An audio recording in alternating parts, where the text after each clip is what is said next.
Yo esta mañana compartía el mensaje que en esta tarde quisiera de alguna manera también transmitir a la iglesia, porque creo que tenemos que crecer al unísono. Yo creo que es bueno que toda la familia oigan las enseñanzas y las instrucciones que se dan. Y cuando me preguntan muchas veces por qué hay tan pocos datos, por qué hay tan poca información acerca de la infancia y de la juventud del Señor. Bueno, realmente la Biblia enfatiza los últimos 3 años de su vida. Ahí está mayoritariamente el énfasis, desde los 30 hasta los 33. Salvo su nacimiento, que se relata en la Biblia, en varios evangelios, la visita de aquellos astrólogos que vinieron de lejanas tierras, guiados sobrenaturalmente por una serie de astros que se habían alineado y que indicaban el momento, el día y el lugar donde había nacido, quitando el tiempo en el que es circuncidado conforme a la costumbre de aquellos tiempos, a los 8 días, quitando el relato que vamos a escuchar ahora. Prácticamente no conocemos nada de la infancia, de la adolescencia y de la juventud de nuestro Señor Jesucristo. Claro, se han dicho cantidad de barbaridades. He leído libros que dicen que él durante ese tiempo se fue a Egipto a aprender la magia y la astrología de los egipcios. Otros cuentan que se fue a la China y allí descubrió fórmulas mágicas que después él aplicó en su ministerio. He leído que estuvo en la India también, he leído que estuvo en Babilonia. Sí, se han dicho tantas barbaridades, pero la Biblia guarda absoluto silencio. ¿Cómo era la vida del Señor a los 14 años, a los 18, a los 20, a los 22? Nada. Cuando la Biblia guarda silencio sobre algo es porque realmente no necesitamos saber. No es algo que nos puede cambiar la vida, el saber lo que hizo o no hizo. Hay evangelios que son lo que se llaman evangelios apócrifos. Por ejemplo, en uno de ellos, en uno de tantos evangelios, quiero decirles que evangelios, es decir, biografías de Cristo, se escribieron aproximadamente 2000 evangelios circulaban. Y muchos de esos evangelios, apócrifos, tenían nombres de personajes bíblicos como para darle categoría al escrito, pero realmente no tiene nada que ver. El evangelio de Pedro. Pedro jamás escribió ningún evangelio, jamás. Sin embargo, hay un evangelio apócrifo que circula por ahí que se llama el Evangelio según San Pedro. Pero claro, no es lo mismo decir el Evangelio según San Pedro que el Evangelio según San Juanito, ¿no? O San Antonito. Entonces usaban el nombre de un personaje conocido como para darle caché a la literatura. El Evangelio según María Magdalena. Y tantos que circulan por ahí, el Evangelio de Tomás, el Evangelio de Judas, etcétera, etcétera. Nosotros tenemos solamente 4 evangelios y con eso es suficiente. Toda la información que necesitamos conocer y saber, aquí la tenemos. Y lo que el Señor no quería o no quiere que supiéramos, pues simplemente no lo tenemos en la palabra y no tenemos que complicarnos la vida, ni sentirnos tristes, ni frustrados, porque en la Biblia tenemos la información que el Señor quiere que tengamos. Y la que no quiere que no tengamos, simplemente no está. ¿Estamos de acuerdo, hermanos? Amén. Ahora bien, Jesús se crió en una cultura judía. Jesús no era europeo. Jesús no era latino. Jesús se crió en el seno de una comunidad judía, basada fundamentalmente en los escritos que llamamos vulgarmente el Antiguo Testamento, la Tanaj. Y todo lo que hacían, todo lo que practicaban, todo lo que creían, estaba basado en esas enseñanzas que el Señor había ido transmitiendo a lo largo de los siglos y de las generaciones a través de los profetas, fundamentalmente los mandamientos de la Torá recibidos en el monte Sinaí por mano y conducto de Moisés, ¿verdad? Por lo tanto, cuando vemos que el Señor Jesús es circuncidado a los 8 días, pues es que era normal. Pero es que hasta el día de hoy, hermanos, hasta el día de hoy en Israel, o cualquier judío, da igual si vive en Latinoamérica, en Europa, en Asia o en donde sea, a los 8 días, a todos los niños se les circuncida, el Brit Milá, se les circuncida. Porque es la señal de que esa persona forma parte del pueblo de Israel. La primera persona que recibió la orden de ser circuncidado fue el patriarca Abraham. Él a sí mismo se circuncidó.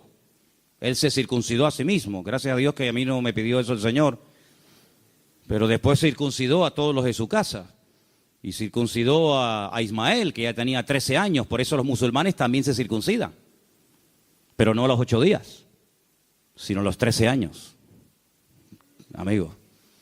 Y por eso el Señor Jesucristo, en ese día cuando es llevado al templo, sus padres, que son judíos, de la tribu de Judá, para más Inri, pues tuvieron que llevar un sacrificio muy humilde, porque era gente muy humilde, era gente que no tenía mucho poder adquisitivo, pero fueron al templo a Jerusalén y allí circuncidan al niño, allí le ponen el nombre, lo presentan, por así decirlo, en sociedad y le ponen Yeshua, que significa el que salva, Salvador, ¿verdad? Todos los años, todos los judíos que vivían en un perímetro de 25 kilómetros alrededor de Jerusalén, era lo que había estipulado el Sanedrín, tenían que subir obligatoriamente a Jerusalén a celebrar las distintas fiestas que por orden del Señor tenían que celebrarse en Jerusalén. Leámoslo. Vamos al libro de Éxodo, por favor, capítulo 23. Lo vamos a proyectar ahí en la pantalla para que ustedes también, si quieren, puedan leerlo. Éxodo capítulo 23, versículo 14.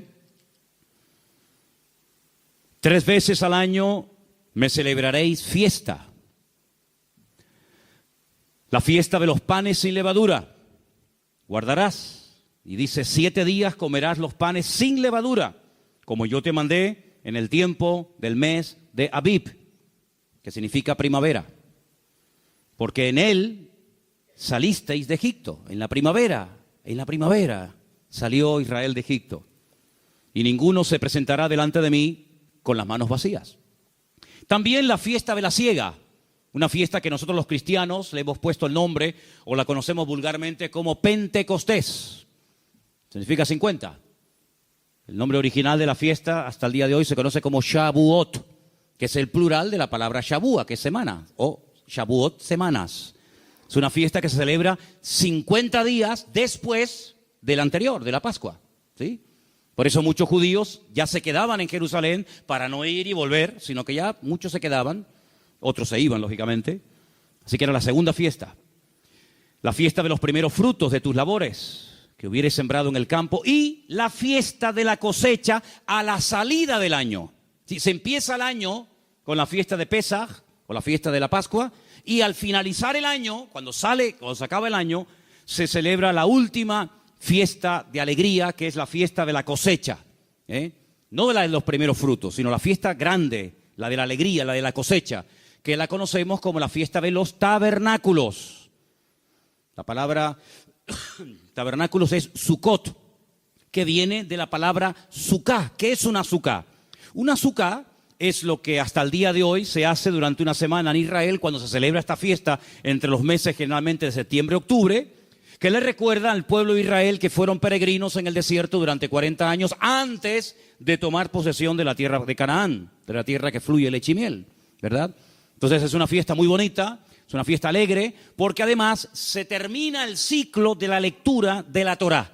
Por eso el último y gran día de la fiesta es un día muy alegre que se llama la Simjá Torá. Es el día en el que la gente saca los rollos de la Torá escritos a mano y los pasean y todo el mundo se alegra, porque es cuando termina el ciclo de lectura bíblica y empieza al mismo tiempo el ciclo otra vez hasta el próximo año que se celebre la fiesta de los tabernáculos. Así que estas eran las 3 fiestas, las repito: la Pascua, Pentecostés y tabernáculos. Pesaj, Shavuot o Sukkah o Sukkot. Muy bien.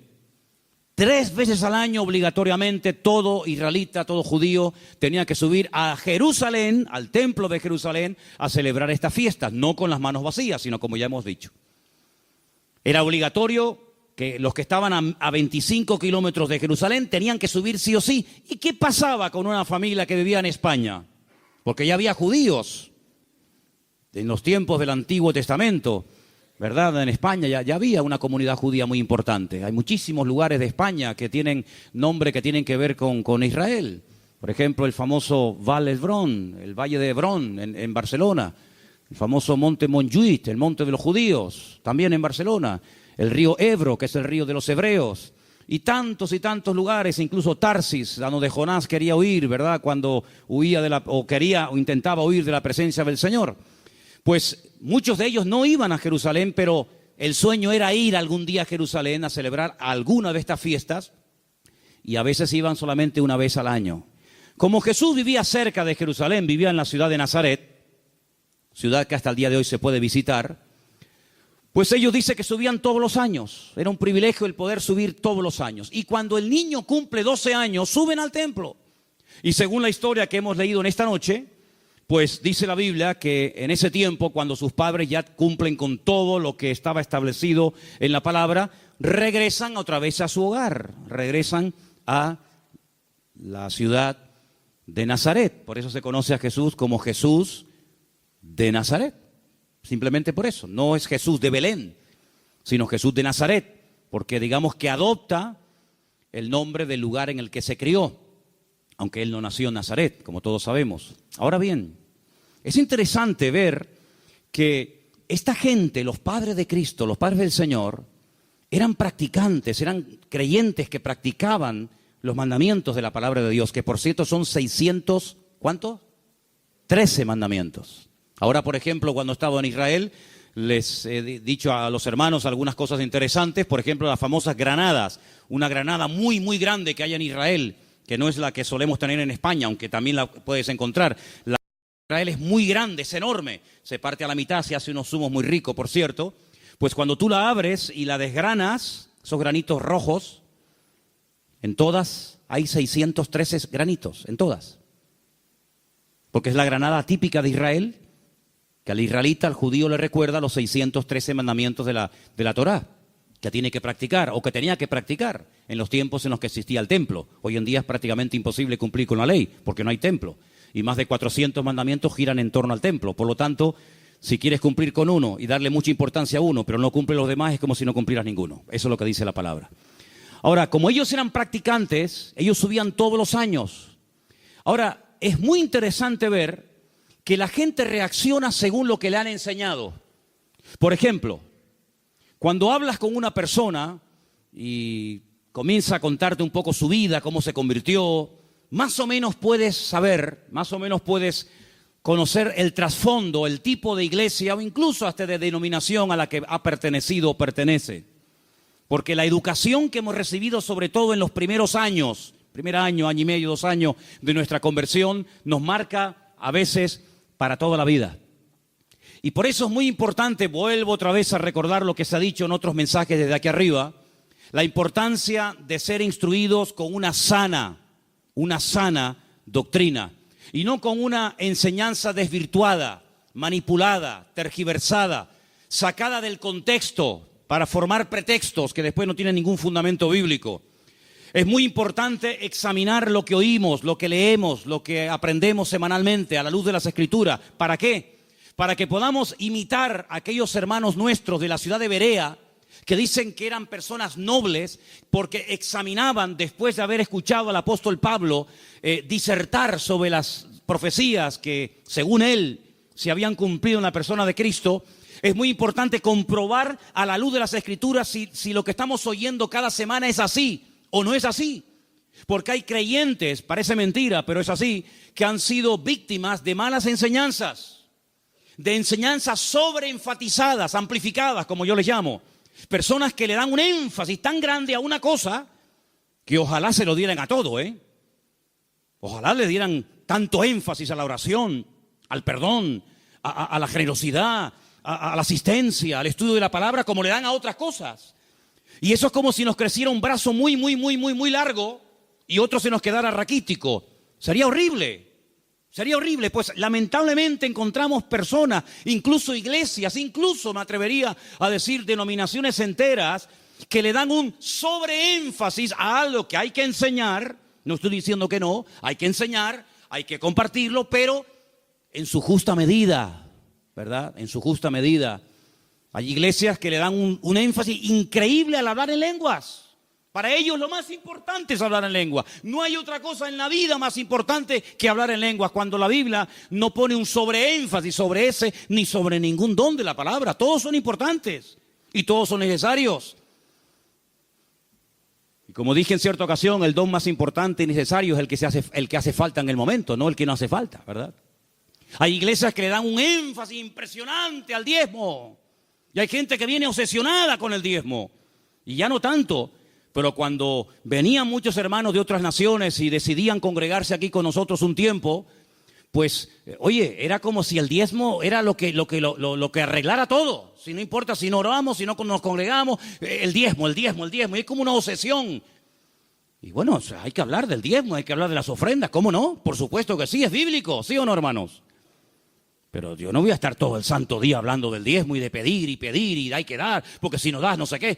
Es un sobreénfasis sobre una doctrina que se ha desvirtuado y se ha llevado a unos extremos que ni siquiera la Biblia le da esa importancia o esa categoría.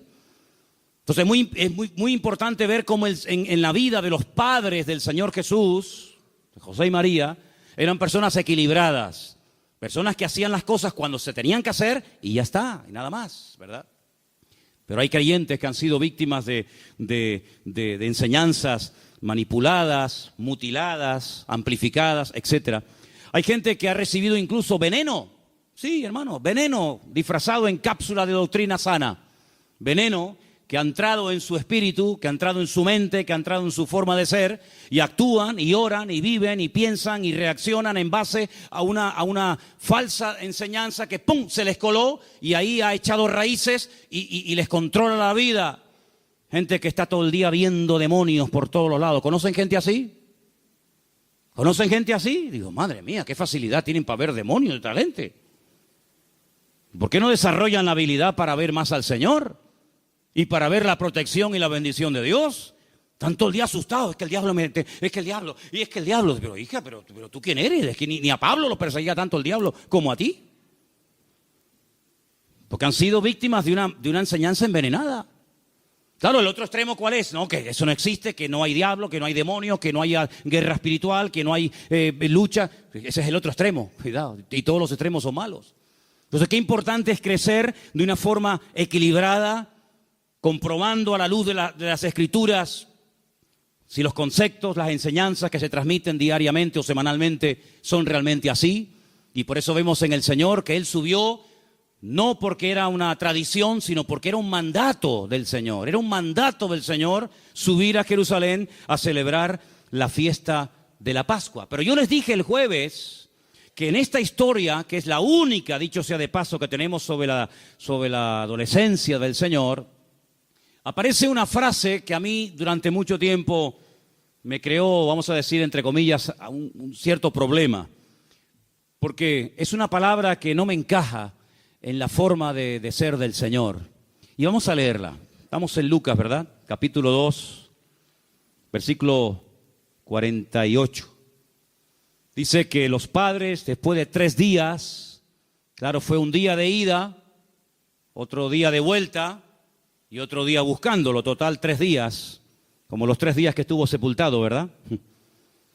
A los 3 días lo encuentran en el templo. Si hubieran empezado a buscarlo en el templo, lo hubieran encontrado el primer día, pero fue el último lugar donde fueron. Cuando le vieron, se sorprendieron y le dijo su madre: hijo, ¿por qué nos has hecho así? He aquí tu padre y yo te hemos buscado con angustia.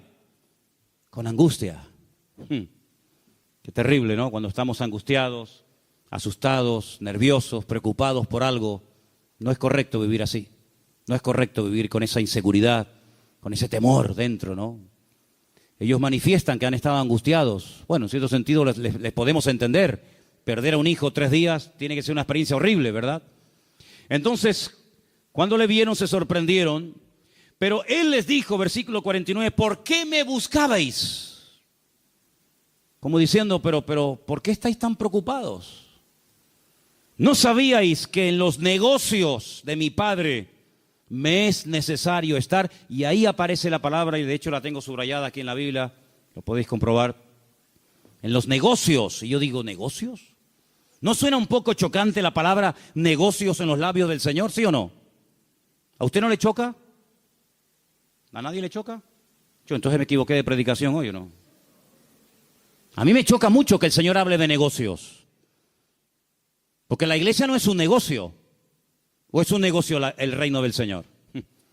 Hay algunos que se toman el ministerio como un negocio y se pegan una vida que vamos, que si no fueran pastores, imagínate, ¿no? Hay gente que se monta la vida cristiana como si fuera un negocio. Pero la vida cristiana no es un negocio, no es una empresa. Entonces, ¿por qué aparece esta palabra? Entonces comencé a estudiar y comencé a indagar. Y tengo que decirles que no aparece en ningún texto. El Nuevo Testamento se escribió en griego, ¿vale? No se escribió en español, ni en inglés, ni en alemán, ni en japonés, se escribió en griego. Y en ningún manuscrito, en ninguno de los que existen en la actualidad, aparece la palabra negocios. En ninguno. Luego tengo que decir que esto fue una pésima traducción. Eso no dice ningún texto. De hecho, hay Biblias. Esta mañana, por ejemplo, en el Puerto de la Cruz, algunos hermanos, mientras yo decía esto, me levantaban la Biblia, como ahora, por ejemplo, y me decían, hermano, en la Biblia mía no pone negocio. Por ejemplo, ¿en tu Biblia qué pone? Asuntos. ¿En la tuya? ¿Cómo que nada? Tiene que poner algo. ¿Está en blanco el texto? No habla de negocios. En la Biblia esta que se llama de la Peshita, que es la traducción del arameo, tampoco aparece la palabra negocios. No sé si por ahí alguna persona tiene alguna otra versión diferente. ¿Qué dice en la tuya? ¿Cómo? Yo debo estar donde está mi padre. Bien, vale. Si la palabra negocios no aparece en ningún manuscrito, entonces la pregunta es, ¿qué es lo que dice?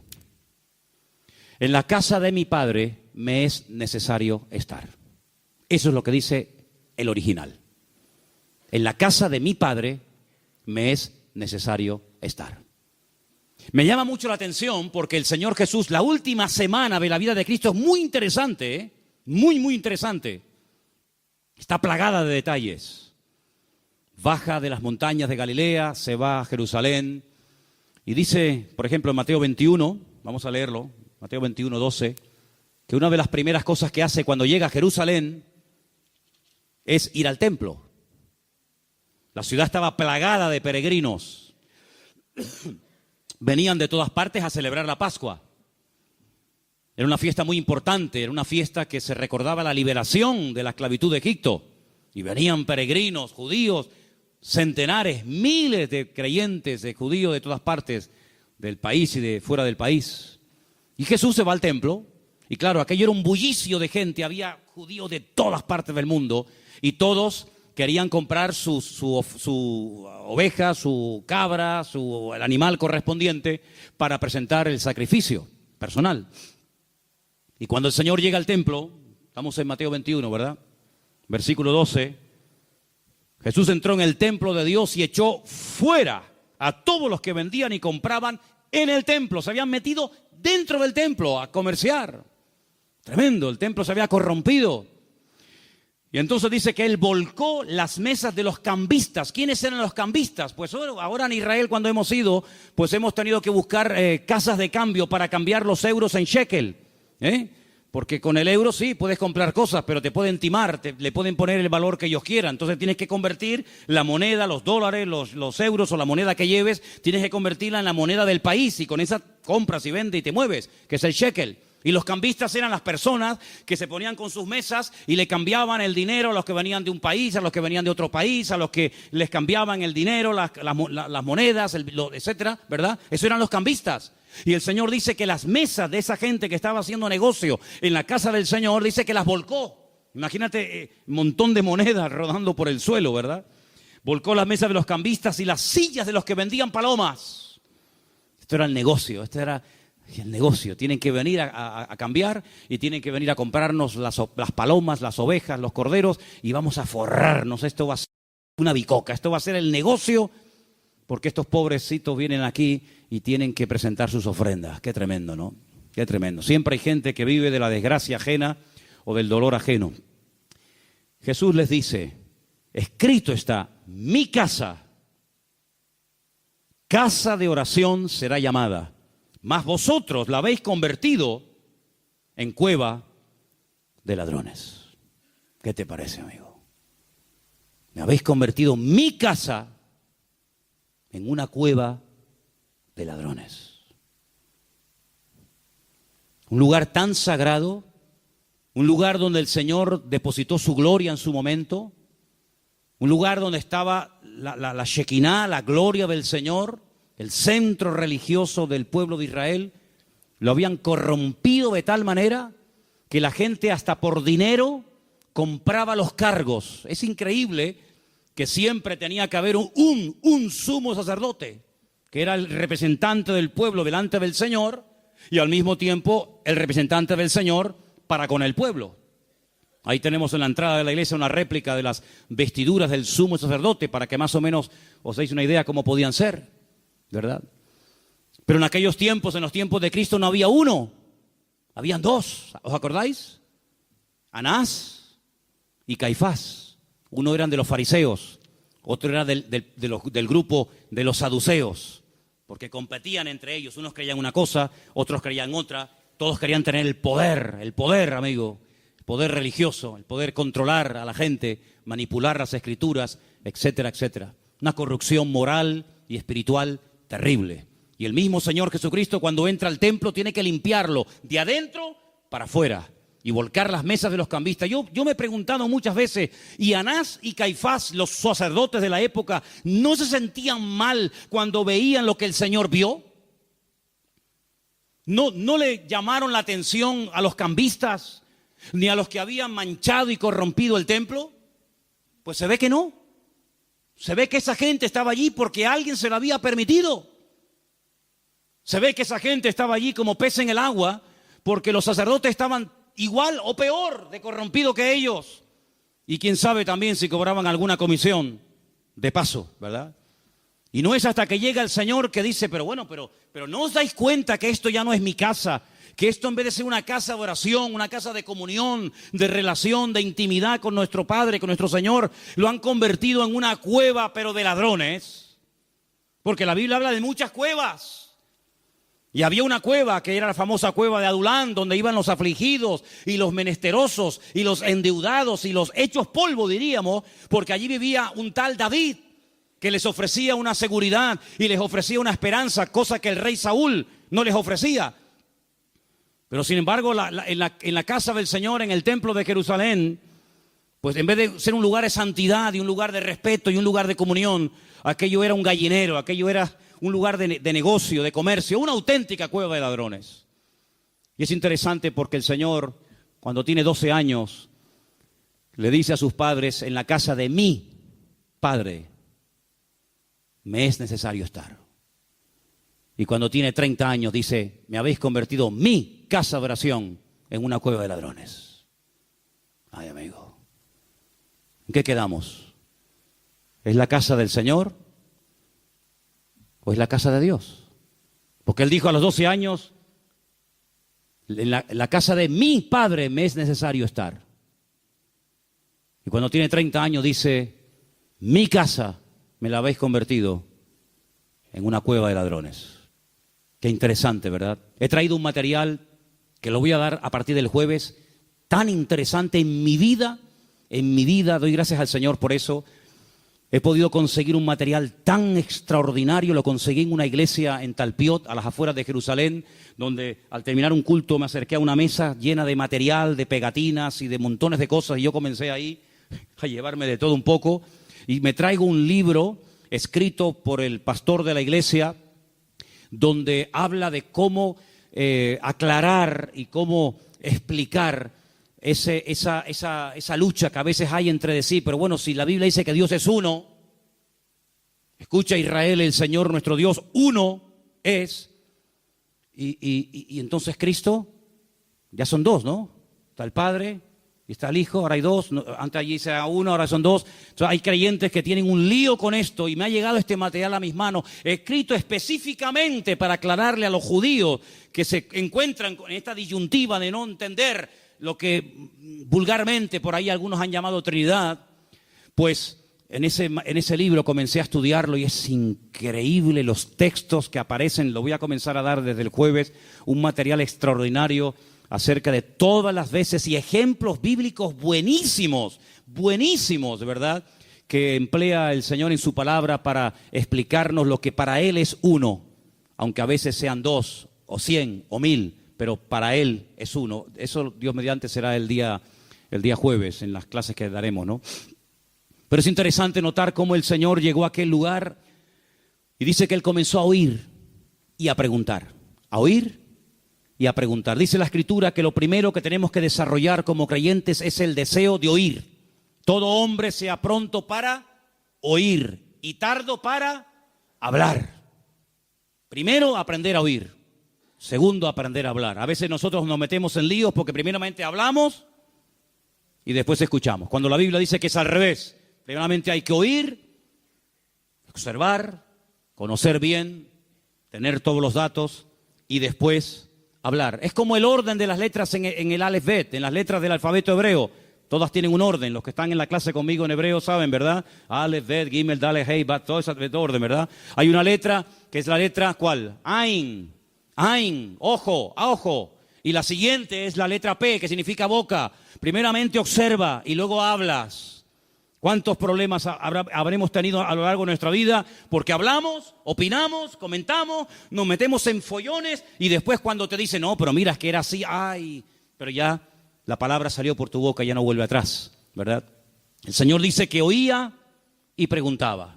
El Señor primeramente oía y luego preguntaba. Qué importante es prestar atención a lo que el Señor nos transmite a través de su palabra, semana tras semana, mes tras mes, y ya podemos hablar de año tras año. ¿Se acuerdan cuando yo les dije que cuando estudiamos las iglesias del Apocalipsis, esa expresión que aparece curiosamente 7 veces en 7 textos diferentes, escuchen, o el que tiene oído, oiga lo que el Espíritu dice a la iglesia? Pues es un término polivalente, es un verbo que se puede interpretar, se puede traducir de 2 formas diferentes y no hay ningún error.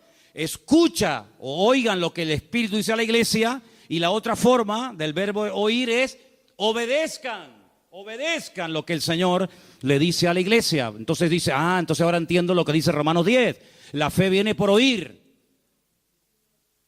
¿No será mejor haber puesto la fe viene por obedecer y por obedecer lo que dice el Señor? Porque si fuera la fe que viene por oír, madre mía, ustedes que llevan 15 años escuchando palabras, tendrían que tener más fe que Moisés, Jeremías, Daniel y todos los patriarcas juntos.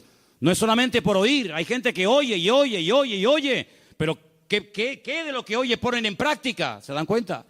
Entonces el Señor dice que oía, escuchaba y luego preguntaba. Y por eso es muy importante, repito, oír atentamente, incluso hasta tomar nota. Sí, hermano, tomar nota, yo lo hago, tomar notas. Pero también preguntar. No te vayas nunca con dudas en tu corazón.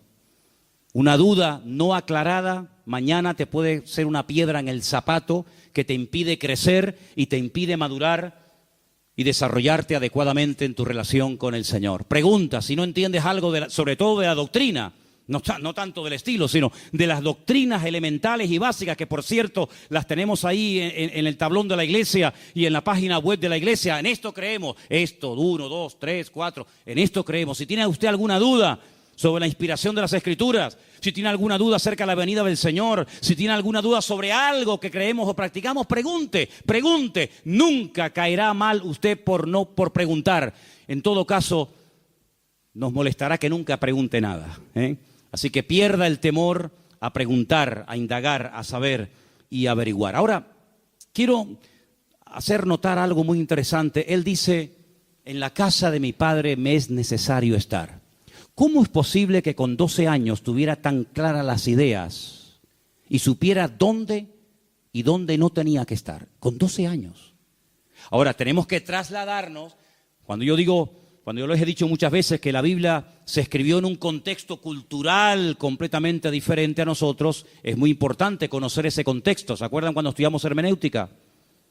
Uno de los puntos principales para interpretar adecuadamente un texto bíblico, un pasaje bíblico, es situarnos en el contexto de la época. Un niño de 12 años no es un niño de 12 años aquí en Tenerife, aquí en España. Un niño de 12 años hoy por hoy en Israel es responsable ante Dios y ante las autoridades de sus actos. Es más, un niño de 12 años en Israel, si comete un delito, puede ser condenado exactamente igual que una persona adulta con 18, 20 o 30 años, porque se le considera a partir de los 12 años responsable.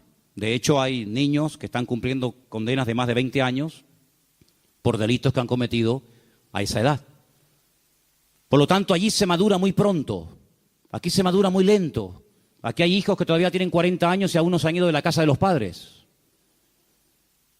Cuando yo veía a Yoseli hoy dándole el pecho a la niña, digo, prepárate, amiga, porque capaz que vas a estar así hasta los 40. ¿Qué te parece? Con 12 años en Israel ya eres un bar mitzvah, ya eres un hijo del mandato, ya eres responsable ante Dios y ante los hombres de tus acciones y de tus actos. Eso de que de tales es el reino de los cielos, de que los niños, bueno, los niños hasta los 12. A partir de los 12, amigo, ya eres responsable de tener tu relación con el Señor, de tener tu propia Biblia, de orar, de venir a la iglesia, de congregarte, de involucrarte y no depender siempre de papá, de mamá, de la llamadita, del líder de jóvenes, del pastor, de fulano, de mengano. Ya con 12 años, venga, a caminar, amigo. A los 12 años se le dice al niño, ya puedes bajar de ahí arriba, del balcón de mamá, y ya te puedes meter aquí en el culto con los hombres, y ya puedes votar, y ya puedes opinar, y ya puedes hacer olé, ya puedes subir arriba a leer la palabra, y ya eres un hombre a los 12 años. Por eso el Señor a los 12 años era más adulto que muchos con 30 hoy en día. Y por eso Él tenía su identidad claramente establecida, cosa que algunos todavía no tienen claramente establecida.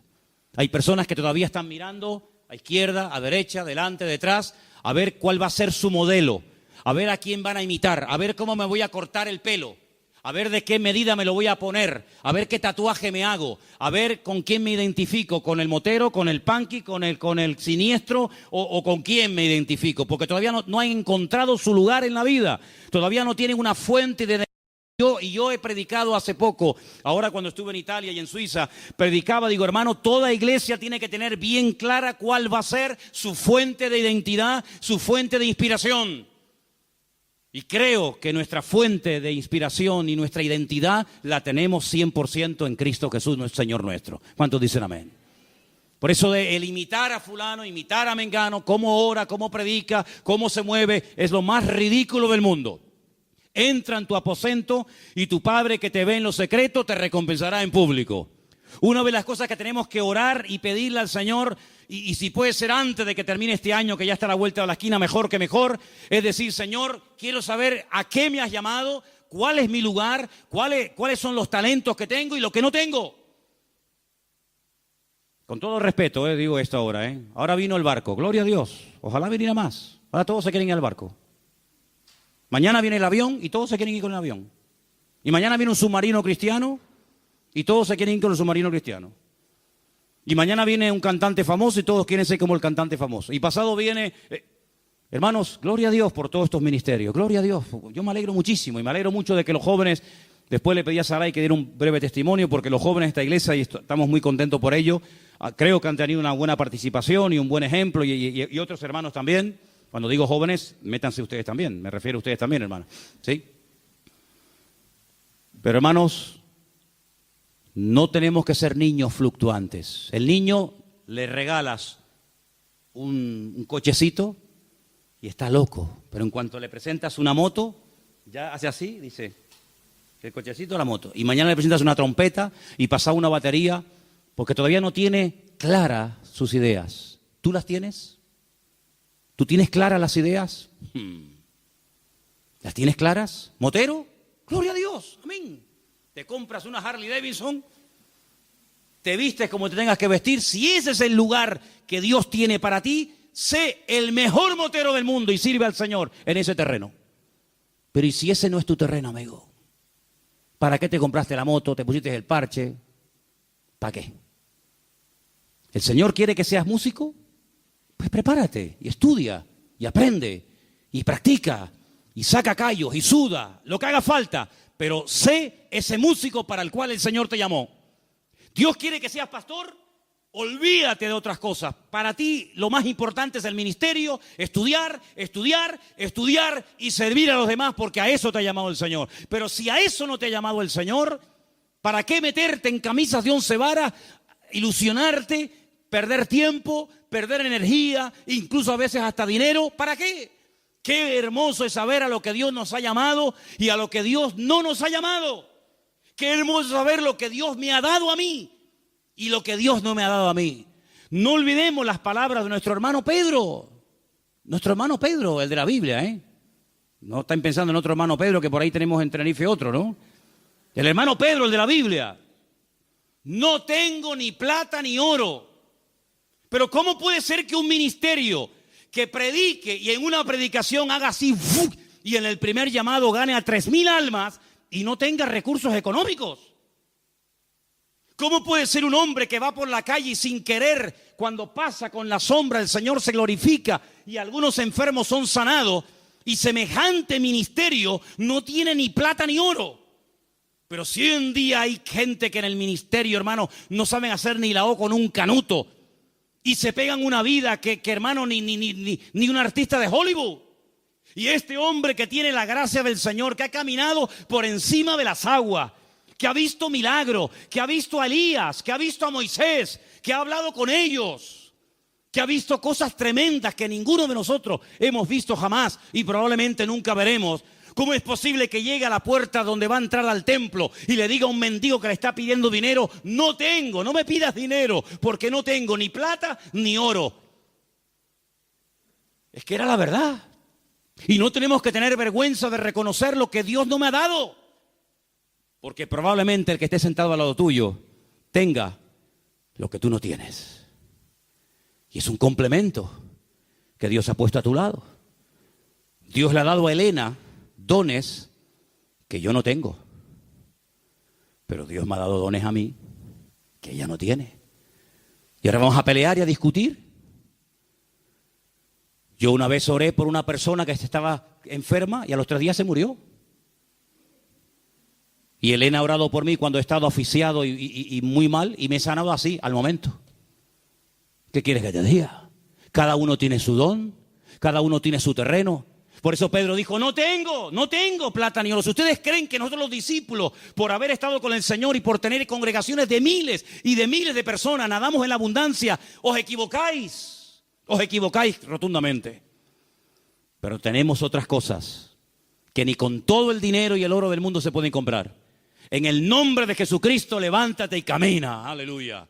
Y ese hombre fue transformado y cambiado radicalmente. Tú sabes lo que tienes hoy en el Señor. Oye, que hoy es día 11 de diciembre, ¿no? Es 11, ¿no? 11 de diciembre, casi se nos va el año. Y en este año, ¿cuántas Biblias has repartido? ¿Cuánta gente has ganado para el Señor? ¿Cuánto tiempo has invertido en el reino? ¿Cuánto tiempo has invertido en tu empresa, en tu negocio y en el Señor? Un desequilibrio increíble, eso se tiene que compensar de alguna manera. Es como un barco, si le ponemos toda la carga a un lado al barco, es un peligro. Uno de los grandes peligros que hay en la navegación, cualquiera lo sabe, es que la carga se puede ir a un lado y se escore el barco y se dé la vuelta. Por eso la mercancía, los barcos tienen que llevar la mercancía amarrada para que no se mueva. Y a veces en nuestra vida hay tantas cosas que se siguen moviendo. A veces perdemos la victoria tan fácilmente. Y yo digo: pero Señor, con lo que te costó a ti obtener la victoria para nuestra vida, la salvación de nuestra alma, y lo fácil que algunos pierden la bendición. Antes que me olvide, estuve con este chico que va a venir dentro de poco, si Dios quiere. Seguramente nos está viendo ahora desde la ciudad de Beersheba, allí en el sur de Israel, en el desierto del Negev, donde vivía el patriarca Abraham, nuestro hermano Guido. Contándome su testimonio ahora que estuvimos allí con él en Tel Aviv, me contaba en medio de su testimonio, un testimonio tremendo. Dejó drogas, bueno, ya lo van a escuchar. Hay un momento en el que en su testimonio me dice: y también dejé de fumar. Digo: oye, una pregunta. Porque él mismo me dice en su testimonio que la droga la dejó así, fácil. Y las cosas que hacía, que eran terribles, que ya las escucharán de su boca, así. Pero dice: con el tabaco tenía una lucha, Manolo. Pero lo dejé. Y entonces cuando él me cuenta esto, yo le pregunto: ¿y cómo lo dejaste? Me dice: pues te voy a contar algo. Dice: cayó en mis manos un libro que lo escribió un señor que fumaba 3 cajetillas diarias durante un montón de años. Y un día se plantea el hecho de dejarlo, pero no solamente dejarlo, sino ayudar a otros fumadores.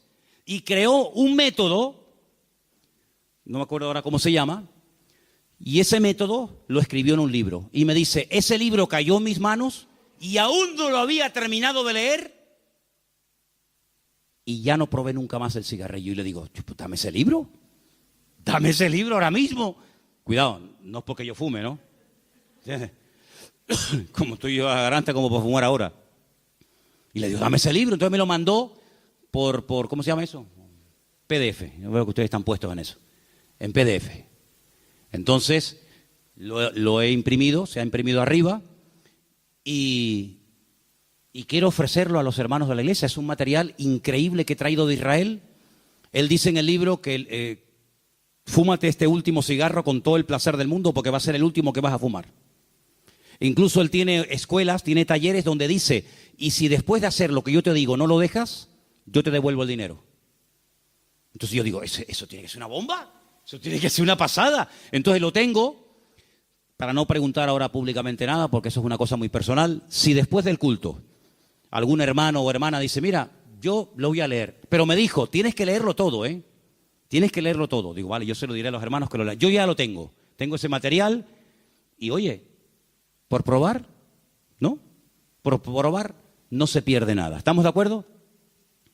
¿Estamos de acuerdo o no? Amén. Termino. Vale. El Señor Jesús dice que cuando sus padres lo encuentran, le dicen, la casa de mi padre es donde yo tengo que estar, porque él era donde más a gusto se encontraba. Yo les quiero preguntar a todos los jóvenes que están aquí esta tarde, y también a todos ustedes, hermanos, ¿ustedes disfrutan cuando vienen aquí a la iglesia?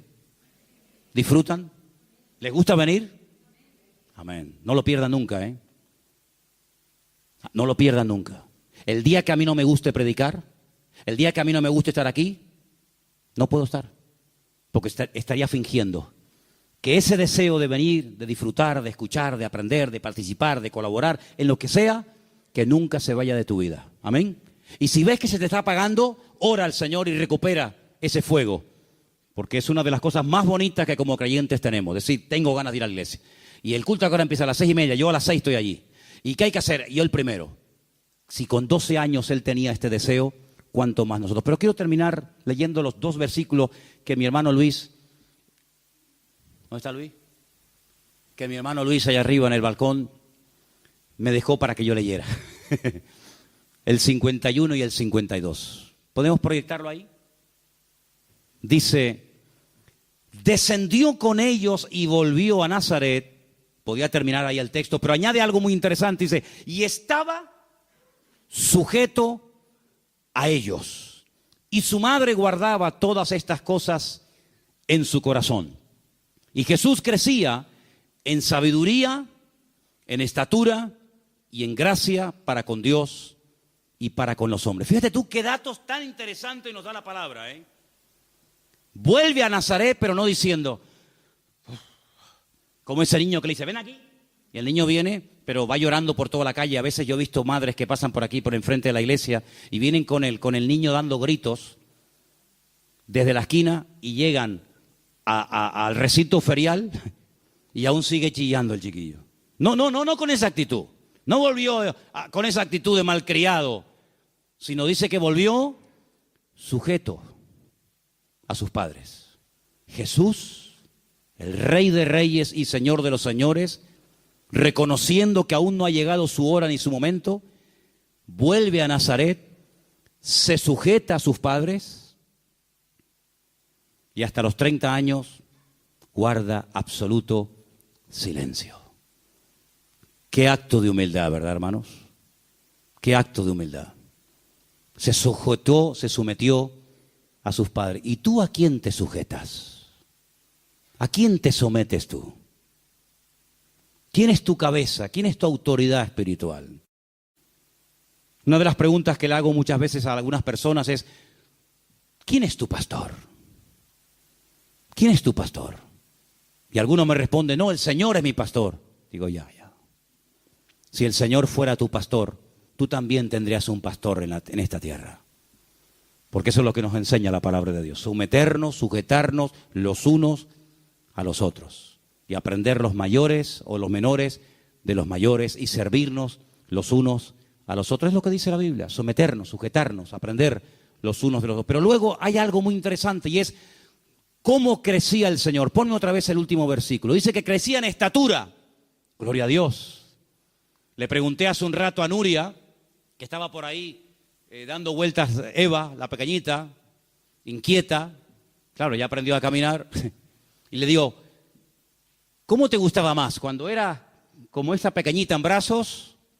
¿O como ahora que no para y sube y baja y entra y entra por todos lados? Ay, amigo, ¿qué te parece? Crecemos, ¿verdad? Y gloria a Dios por ello. Pero la estatura, el crecimiento físico es importante, pero no es el más importante de todos. No es el más importante. La parte física, los griegos le dieron una importancia tan grande que convertían sus templos al mismo tiempo en gimnasios.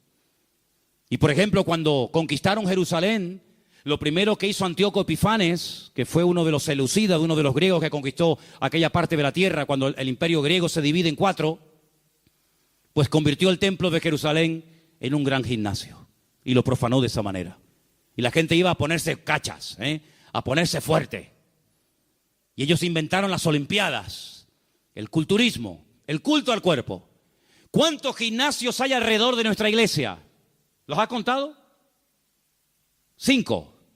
5 gimnasios alrededor de nuestra iglesia. Y tú pasas por delante de ellos y tú dices, madre mía, los ves corriendo para arriba, abajo, cogiendo bolas, cogiendo peso, subiendo por la cuerda, bajando. Yo no digo que esté mal, pero dice la Biblia que el ejercicio corporal para poco es de provecho. Hay gente que le da una importancia tremenda a tener un cuerpo, una musculatura. ¿Y sabes lo que te quiero decir una cosa? Y que nadie se ofenda si practica esto. La mayoría de esa gente son en el fondo unos acomplejados. Sí, créeme.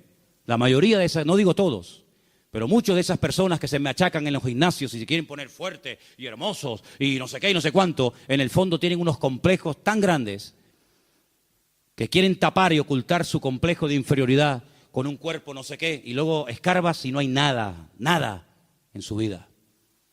Entonces el Señor, claro que crecía, pero cuidado, no solamente crecía por fuera, en estatura, gloria a Dios, sino que también crecía en sabiduría, en gracia, también crecía espiritualmente. Y es lo que tenemos que buscar todos y cada uno de nosotros. Porque ¿de qué sirve que físicamente tengamos un cuerpo espectacular si luego espiritualmente somos enanos y no tenemos comunión y relación con el Señor? No tenemos que imitar ni machacarnos en un gimnasio horas y horas y horas. Ay, amigo, si en vez de desperdiciar tanto tiempo haciendo carreras y atletismo y levantando pesas y comiendo basura, invirtieras ese tiempo en oración, en presencia y en relación con el Señor, qué diferente sería tu vida. Qué diferente sería tu vida. Por eso el Señor crecía de una forma integral, crecía equilibradamente. No era una persona con una apariencia física espectacular como Saúl, ¿os acordáis? Saúl, ¿cómo era? Saúl lo miraba y decía, madre mía, qué hombretón, el más alto de todo Israel. Y espiritualmente, un desastre, pero físicamente espectacular. ¿Cómo era Absalón? ¿Os acordáis de Absalón? Hemos estado ahora recientemente en su tumba, allí en Jerusalén. ¿Cómo era Absalón? Dice que desde la cabeza, desde la coronilla, hasta la planta de los pies, era sin defecto. Hermoso, algo espectacular. Una melena que ni el león de la metro, hermanos. Se la cortaba una vez al año porque sé que le molestaba. Claro, presumía de tanta cabellera, y dime de qué presumes y te diré de qué careces. Al final la cabellera se terminó convirtiendo en su enemigo. Y dice que un día cabalgando en un bosque quedó colgado por los pelos y allí lo mataron. No estoy diciendo que si te dejas crecer el cabello te vas a quedar colgado, pero, amigo, hombres espectaculares, hombres que tú decías, madre mía, este hombre tremendo. Sin embargo, espiritualmente, ¿cómo eran? Personas que no habían crecido ni habían madurado.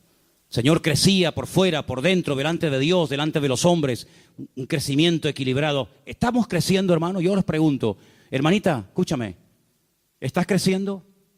Jóvenes, ¿estáis creciendo en el Señor? ¿Estáis cada día más fuertes, más robustos en Cristo? ¿Tenéis las ideas claras? ¿Estáis creciendo? carácter, en integridad, en compromiso. Se te puede decir algo, te enfadas y te vas de la iglesia cuando te dicen, no, mira, ahora no hagas esto. No me voy. ¿Estás creciendo? Oye, es 11 de diciembre, ¿eh? Es 11 de diciembre. Has tenido enero, febrero, marzo, abril, mayo, junio, julio, agosto, septiembre, octubre, noviembre. Y ahora te quedan nada, dos días y todavía peleando con el horario, con tu carácter, con tu impulsividad, con tu genio, con tu orgullo. Hermanos, tenemos que crecer, tenemos que madurar. No vamos a afectar a esta ciudad si no crecemos y si no maduramos. La maldad está creciendo, ¿sí o no? Tremendo. La maldad está creciendo, pero es que la iglesia tiene que crecer más rápido que la maldad. Nosotros tenemos que crecer más rápido que el pecado.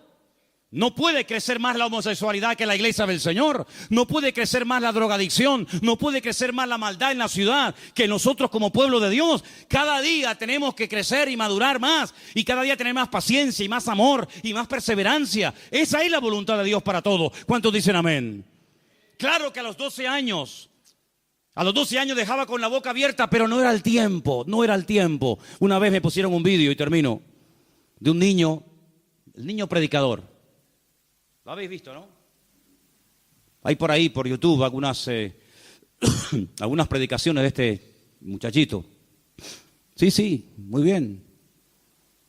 Pero ni el Señor Jesucristo con 12 años empezó su ministerio. Sino todo tiene un tiempo en la vida. Todo tiene un tiempo en la vida. A los 12 años dejaba con la boca abierta a los doctores de la ley en Jerusalén. Pero los padres le dijeron, para casa. Y se sujetó a sus padres y hasta los 30 años no volvió a abrir la boca. Hasta los 30 años. Aprendió a esperar. Aprendió que llegara su momento. No te precipites. No te metas donde no te ha llamado el Señor. Porque hay momentos en los que nosotros podemos meternos en terrenos y en ambientes y en circunstancias en los cuales nosotros, con nuestra experiencia y con nuestra etcétera, podemos abrirnos camino. Pero cuidado, dejemos que el Señor vaya adelante, hermanos. La nube que dirigía al pueblo iba adelante, el pueblo iba detrás. Y cuando la nube se paraba, el pueblo se detenía y acampaba y hacía noche. Y a veces se detenía un día, otras veces un año. Y el pueblo tuvo que aprender a caminar al ritmo y al paso que le marcaba el Señor. Y ese es el ritmo con el que nosotros tenemos que crecer. Y yo creo que en este año el Señor nos ha ido marcando el paso de una forma increíble.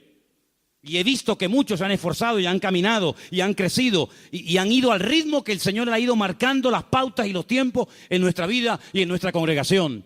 Y yo quiero animar a todos que antes de que termine el año, hermanos, si te has quedado atrás, te recuerdo el retiro que tuvimos a primero de año, creo que fue por el mes de febrero.